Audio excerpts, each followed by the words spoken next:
Hello, this is Vince Rodriguez, Vice President of Instruction. Sorry I can't be with you today. Unfortunately, there's a variety of scheduling events that have been taking place this week and over the next few weeks, but I wanted to make sure I had an opportunity to provide some information about enrollment management and some of the terms and definitions and other information that we often share and help you to understand some of the acronyms and abbreviations and initials that we use as we're talking about enrollment management, how we get funded, and some of the directions we're going. So I hope as I go over the information, I help to clarify some information for you and also help to identify some of those key takeaways for you to remember as we move forward through the presentation. I think it's important for us to start by looking at the community college system and how we got our start. And it goes back to the early 1900s. In 1907, the community college system was created, and the first college opened in Fresno in 1910. In 1917, Junior College Act expanded the mission, and now the trades were included in the community colleges. And by 1921, we had our first district in Modesto. The 1960s and 70s were key in influencing the community college system and higher education in general. In 1960, you had the California Educational Master Plan, which identified how students would be able to access higher education in California and some of the other things as far as how they would be able to get around the system. In 1967, the Board of Governors was created that helped to identify how each community college would function and what requirements they would have in abiding by ed code and regulations and laws that were passed by the state legislature. And in 1978, Proposition 13 was passed in California, which had a big impact in what monies were available for higher education, how they would be could be spent, and how they could not be spent.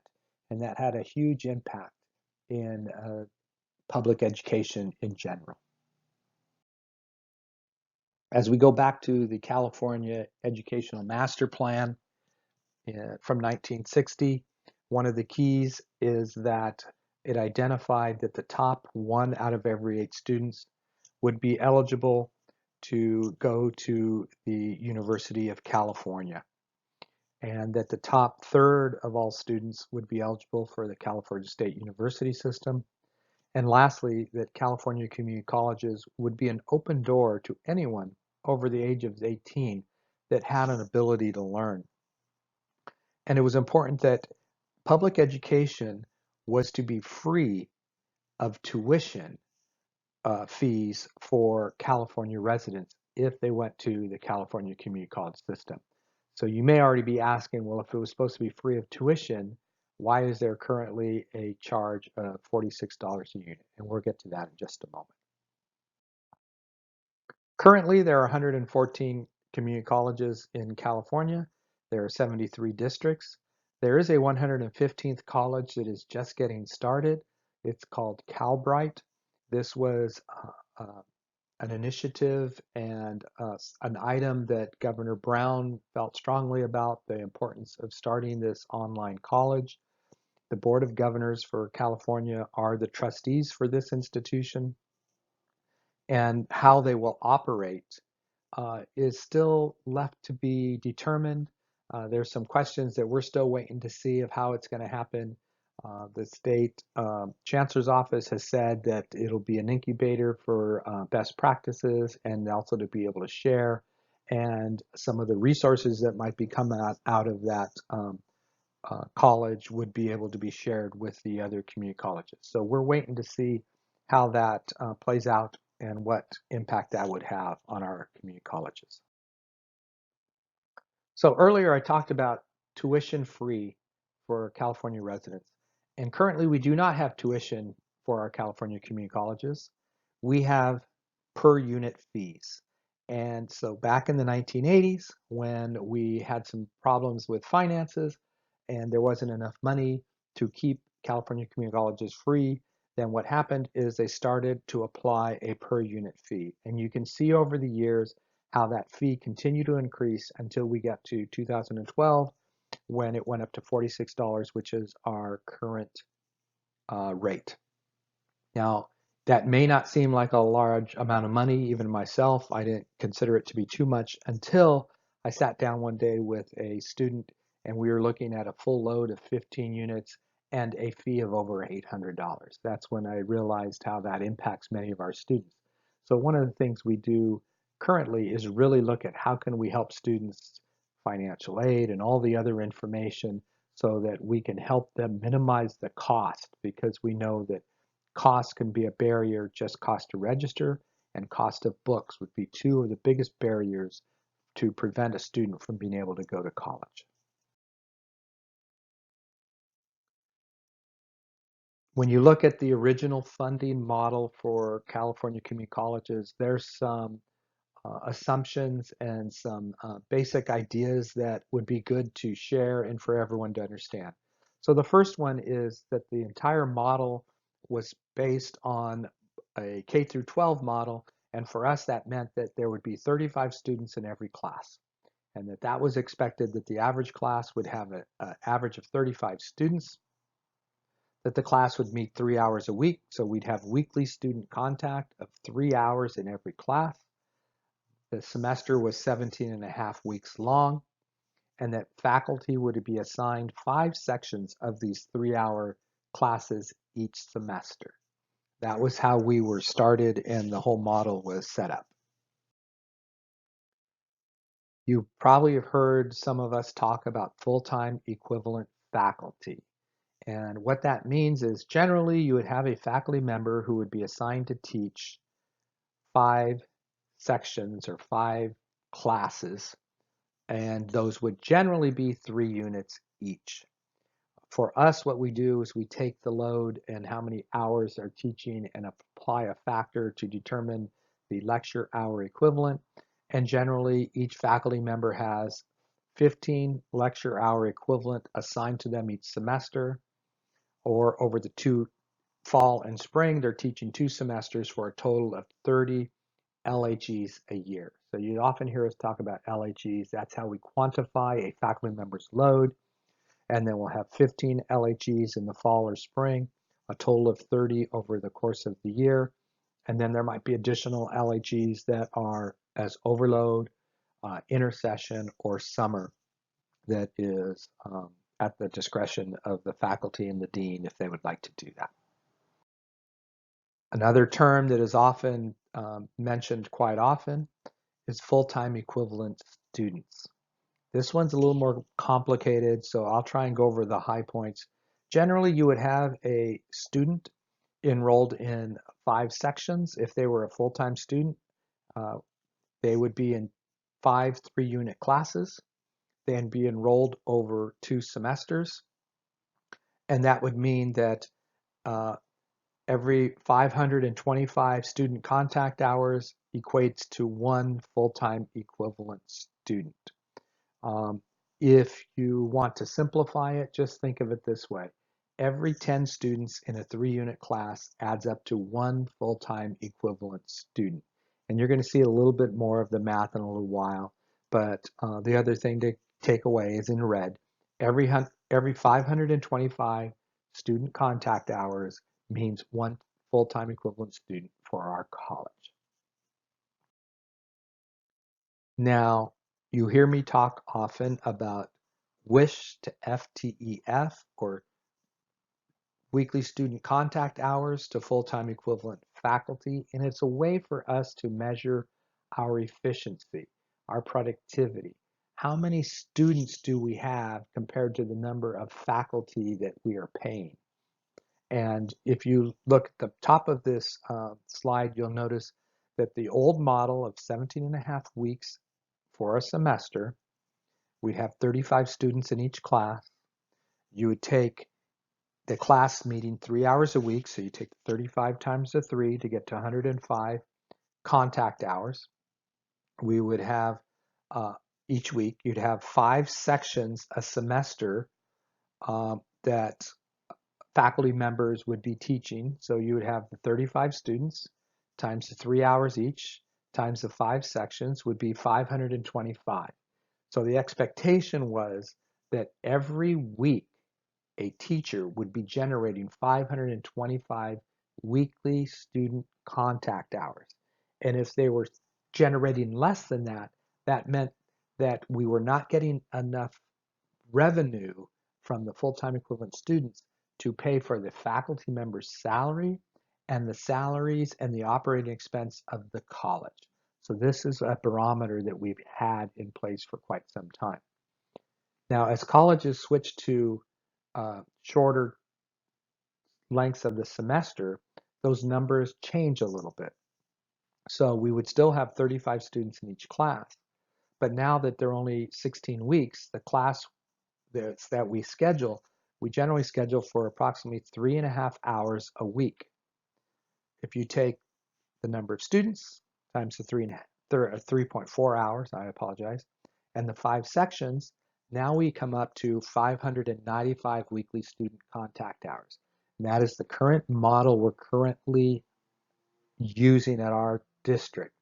So you'll see there in red, the weekly student contact hours divided by the full-time equivalent faculty is 595. That means every faculty member is expected to generate 595 contact hours out of all their sections they're teaching during the semester. Again, that's a barometer. We also know at this current time, based on the economy being very strong, that that is not happening across all the colleges and across all the districts, but we're going to show a little bit more information in just a minute. Another way to consider productivity or efficiency is take the number of full-time equivalent students divided by the number of full-time equivalent faculty. And I'll just, without going into greater detail in math, I'll let you know that across the state, the expectation is there between 35 to 36 full-time equivalent students for every full-time equivalent faculty. And if you're less than that, that means you're paying more for the instruction um, than you are the percentage of the revenue you're getting, and it's going to create some structural challenges in how you have enough money to take care of everything you're going to need at your college. Oftentimes, I'll have people ask me, what is the difference between a head count or an enrollment or a full-time student? So it can be very confusing. So here you'll see in the model, in the following example, we have Sam who is enrolled in one 3-unit class. We have Debbie who's enrolled in 3 classes, each 3 units, so a total of 9 units. And then we have Carlos, who has one class that's 3 units. And if you look, they add up to 15 units. So if they took this in the fall and they also took this in the spring, that would be the equivalent of one full-time student. But when we talk about head count, it's 3 people. There are 3 people in this equation. And as an institution, that is our head count, is 3 from these individuals. When you talk about enrollments, we had 1 class for Sam, 3 classes for Debbie, and 1 class for Carlos. So we had 5 classes that they were enrolled in. So there are 5 enrollments. So the enrollments are how many times someone has registered, or whether it's one person or multiples, and the head count are the number of people we're serving. Our institution serves a high number of head counts for every full-time equivalent student because we have a larger percentage of part-time students.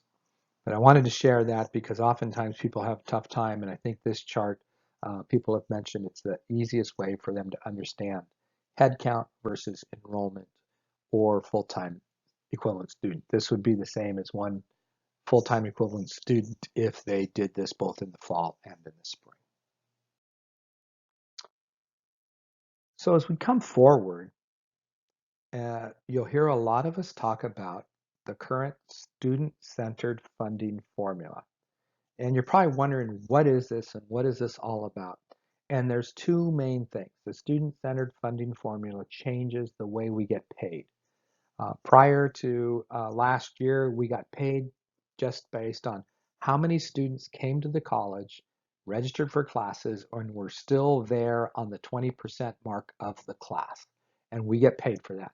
If they dropped after the 20% mark, we were not penalized. We just got it based on enrollment. Now we get part of it based on that model, but we get part of it based on something else. And this chart shows how the money is distributed. 70% of our money comes to us based on the enrollments that we have and the full-time equivalent students that we are able to produce. 20% of our money now comes to us by how many students are low income, how many students are Pell recipients. And based on that, we get 20% of our money. So some of it's based on the serving low income. And the last part, the 10%, is based on student success allocation.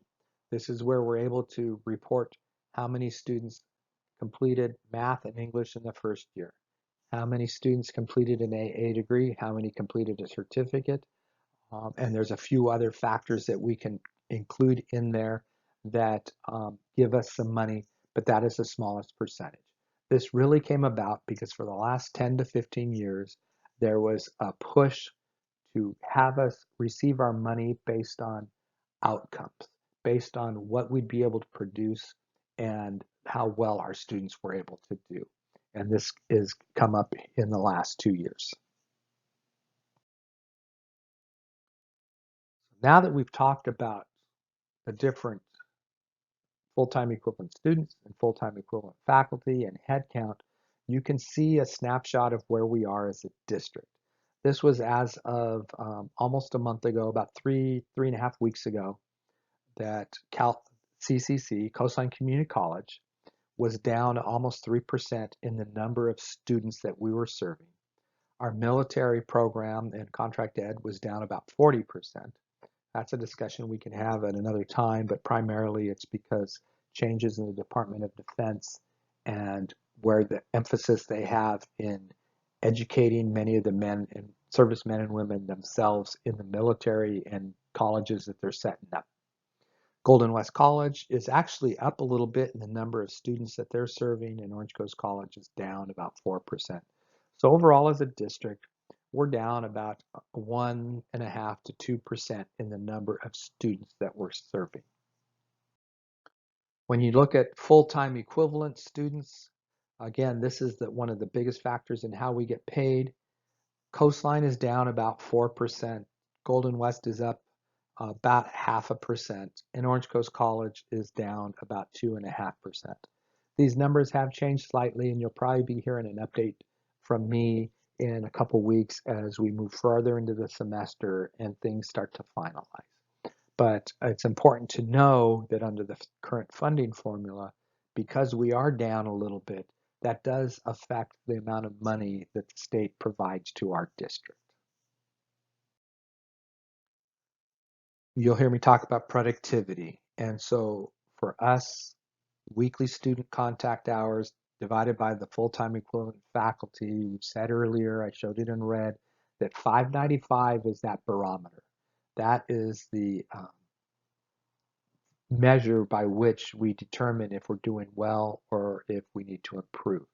So if you look here for the three colleges, Coastline in blue, Golden West College in green, Orange Coast College in orange, and you'll see that based on the different delivery methods, traditional being at the bottom, this is face-to-face classes, that we are the lowest at 364. Golden West College is at 523 and OCC at 541.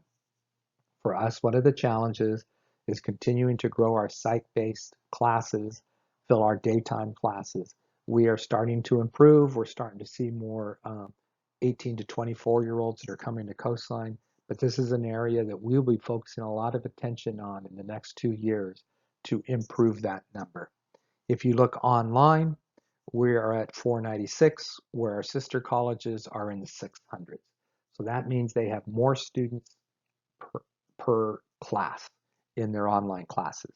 We just had a discussion recently with our department chairs about what does some of this information mean. What are some of the things that we can do about it? And they provided a variety of suggestions and recommendations that we're going to be working with them on. And then lastly, the hybrid model. This is one of the smallest number of offerings that we have in our college, but that efficiency you'll see is way down. It's less than 300 when you look at our hybrids for Coastline. But OCC and Golden West are also struggling with, they're in their 400s. And many people thought for years that hybrids were a great model and that were the best of both worlds because if you like online, you have some online. If you like on site, you have some on site. But another way to look at it is many experienced vice presidents and retired presidents and vice presidents will tell you that it's often seen as the worst of both worlds. Rather than what you want, you get some of what you want, but you get another delivery method that you don't want. So I'm sharing some of my own personal bias here. It's a conversation we're going to continue to have and a conversation that will continue to evolve around our college on what we're going to do and are we going to continue to do hybrids and when is it appropriate. There are some really good opportunities of why we'd want to do that, but I think we're going to have a few more discussions because some areas it may not be paying off for us, and I don't know that our students may be doing as well as they could, and we might be able to have those resources applied differently.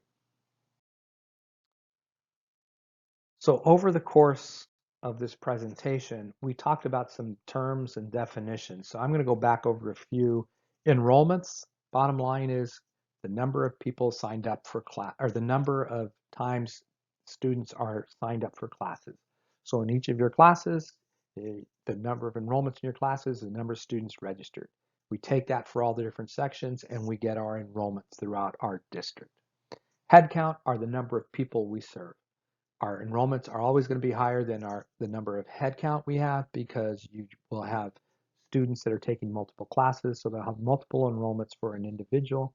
And the head count is really a new measure for us because it helps us to determine how much money do we need in some of the student service areas to support the students that are in our classes and are in our programs. Wait lists I didn't talk about, but I'm assuming most of you are familiar that a wait list is something that prior to the semester beginning, students can get on the wait list and get on that list so they, with the hopes of getting into their classes.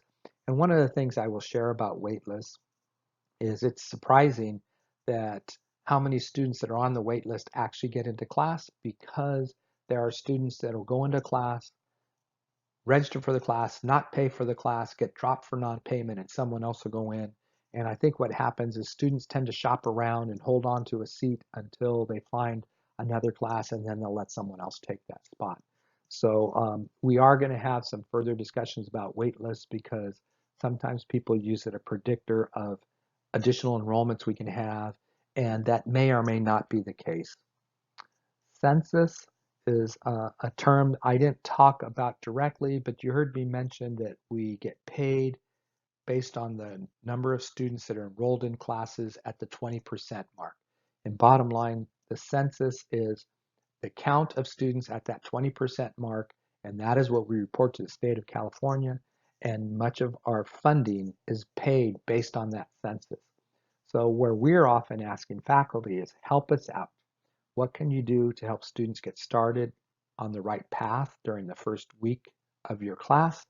Make sure they attend, make sure they participate, make sure they're engaged, because if they do, they're likely to stay through the census. And hopefully, if we all work well together, as well as student services, instruction, and everyone else, we can keep them to the end so they can be successful and we can get other positive outcomes as a result of the students doing well in our classes. Positive attendance is not something I'm going to talk about too much today, but positive attendance is in our non-credit classes, we get paid based on the students actually being there. And if they're not there, we do not get paid. So this is different than most of your classes. So positive attendance, it's critical that we have the students attend those classes, and that is generally in our non-credit courses. Full-time equivalent students we talked about. Every time there's 525 student contact hours, that equates to one full-time equivalent student. Full-time equivalent faculty, we mentioned, is the lecture hour equivalent. Every 300, or I'm sorry, every 30 lecture hour equivalent means one full-time equivalent faculty. If you take the weekly, uh, the, if you take the full-time equivalent students per full-time equivalent faculty, we're going to be looking for a number of 35 or 36 to measure how productive we are. That also equates to the weekly student contact hours divided by the full-time equivalent faculty. 595 is where we're going to look for that efficiency. So now I've given you a little bit of a background that you can use when we're talking about these efficiency numbers, and you'll get a better idea of why we use these as a barometer. And this is what is used across the state of California. And we'll continue to share that information, and I'll be happy to come back at another time and go in a little bit more detail. I will let you know that some of the campus initiatives that are focusing on enrollment management and student success are our guided pathways, which we call coastline pathways.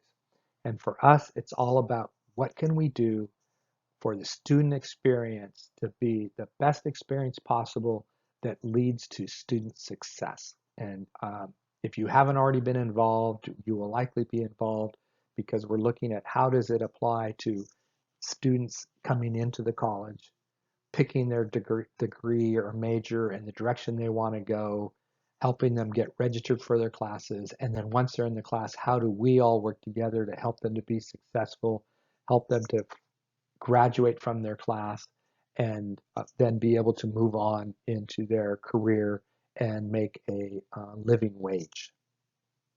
Another initiative is Student Equity and Achievement Plan. And this is a pot of money that now comes to the state, to the colleges from the state of California, and we establish a plan every year of how we're going to address student equity and help improve overall achievements. And there's some money that's fortunately provided to us to help those students. And this is where those head counts factor in, because sometimes this money comes to us based on how many students we have in certain areas rather than the full-time equivalent student that is done a different way.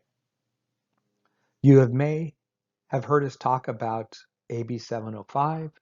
Your math faculty and your English faculty and ESL have probably been talking about this. This is a change in the law that, from a student equity perspective, uh, prevents us from limiting or putting up barriers for students in math and English and ESL and helping them to get through their programs quickly. So in the past, you used to have to pass a placement test to be eligible to go into certain classes, and now it's illegal for us to do so without putting other measures in place. And for the most part, what we've done is created classes. Students can go right into college level, and they'll have a support class if they're not likely to do well, so that we can do everything we can to help them be successful. This is a new initiative. This is something that our Board of Trustees is very interested in, and that every couple months they're asking for reports. So we hopefully have the good reports about how our students are doing better, because we're putting them right into college level with additional support from our faculty as well as embedded tutors. Other campus initiatives are going on. You'll probably hear people talk about a new student services building that's coming online in a couple of years so that we can also help students. And we're working very closely with department chairs and full-time faculty. So I'll look forward to seeing all of you at our next full-time faculty meeting, and we will build on some of the enrollment management discussions we had and some of the foundations we had. And I look forward to a more in-depth discussion about our enrollment management plan and some of the priorities within that plan. Again, thank you for being part of the Faculty Academy. Thank you for Stephen Barnes for everything he's doing in coordinating this. I think it's a great event. I apologize I was not able to be there today, but I look forward to hearing feedback and finding out what questions I can come and answer in the future. You have a great day.